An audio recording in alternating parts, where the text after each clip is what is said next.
Can you explain what NumPy is and why developers use it in Python?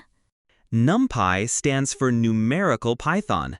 It's a library that makes working with numbers and large sets of data much faster and easier. In plain words, it's like an Excel sheet on steroids, but inside Python. Instead of looping through numbers one by one, which is slow, NumPy stores data in arrays and uses optimized C code behind the scenes, making calculations super fast. Let's have a quick look of the example below. Here, multiplying every element by 2 happens instantly without writing loops. Real-world usage. It's heavily used in data analysis, AI, and machine learning where speed is crucial. We hear Pandas is also popular. How is it different from NumPy? Pandas is a library for data manipulation and analysis. If NumPy is great at handling numbers, Pandas is great at handling tables and structured data, like you'd find in spreadsheets or databases. It introduces 2 main objects: series 1D data, like one column, data frame 2D data, like a whole spreadsheet. Difference from NumPy. NumPy is mainly for numerical arrays. Pandas handles mixed data types, numbers, text, dates, in a more human-friendly way. Think of NumPy as the engine and Pandas as the dashboard. Okay, what is a Python virtual environment and why do we use it? A virtual environment in Python is like having a separate sandbox where you keep your project's dependencies. Without it, if 2 projects use different versions of the same library, they'll conflict and break things. For example, Project A needs Django 3.2, Project B needs Django 4.0. If both are installed globally, Python gets confused. By creating a virtual environment, as mentioned below, now libraries installed here won't affect other projects.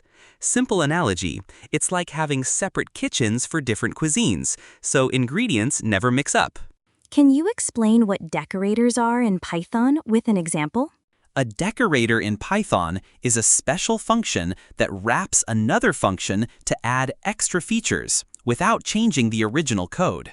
Think of it like adding a protective case to your phone. It's still the same phone, but with extra features like protection. Look at the example below. Here, @greetDecorator wrapped the original function to say hello and goodbye automatically. What is Matplotlib, and give a simple example of how it's used? Matplotlib is a visualization library in Python that lets you turn data into graphs and charts. It's like Excel's chart tool, but for Python programs. For example, have a look at below code block. This creates a line chart showing how y changes with x. Why it's important. In real projects, showing results visually is much easier to understand than raw numbers, especially in data science, AI, and analytics. What is Django, and how does it differ from Flask? Django and Flask are both Python frameworks for building web applications, but they have different philosophies.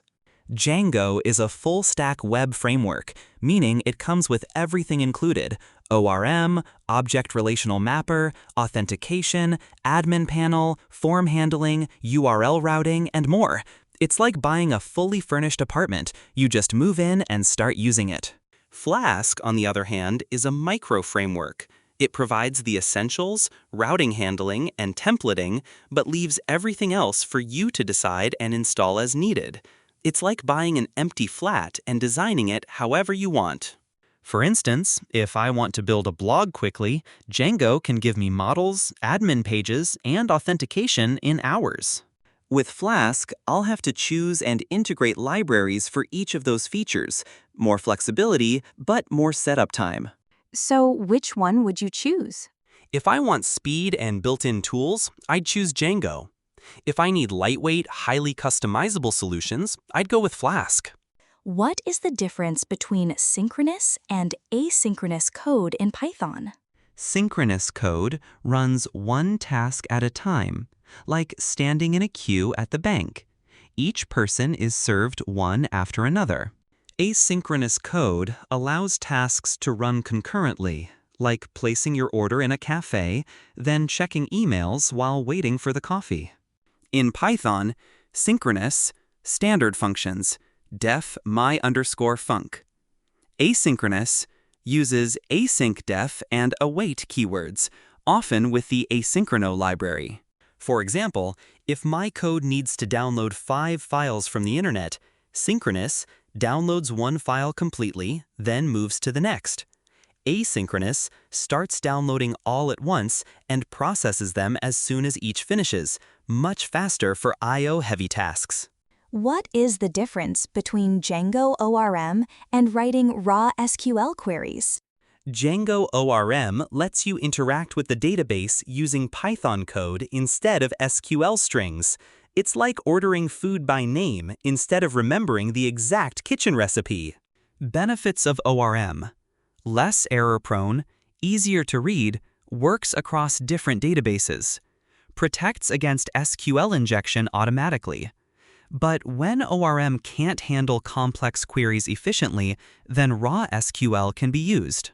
Have you heard of Python's data classes? Why are they useful?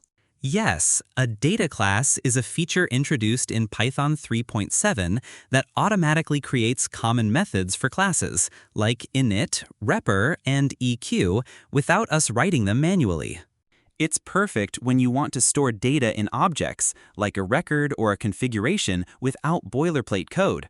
For example, let's look at the code below. Here, data class gave us the constructor and a nice string representation automatically. So it's basically like a shortcut for creating clean, simple classes? Exactly. It keeps code shorter and more readable. Okay, last one. Do you know about the collections module in Python? Yes, the collections module provides specialized container data types that are more powerful or efficient than Python's built-in lists, tuples, and dicts. Some examples are named tuple, like a tuple but with named fields. DQ, a double-ended queue for fast appends/pops from both sides. Counter, counts hashable objects easily. Default dictionary, dictionary with a default value for missing keys.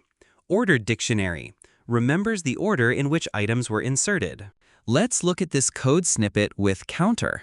It's like having a small toolbox of ready-made, optimized data structures. Great discussion today. You've explained things in a very clear and approachable way. Thank you. I enjoyed our conversation. Always happy to talk Python. We'll be in touch. Have a great day. You too. Thanks for your time.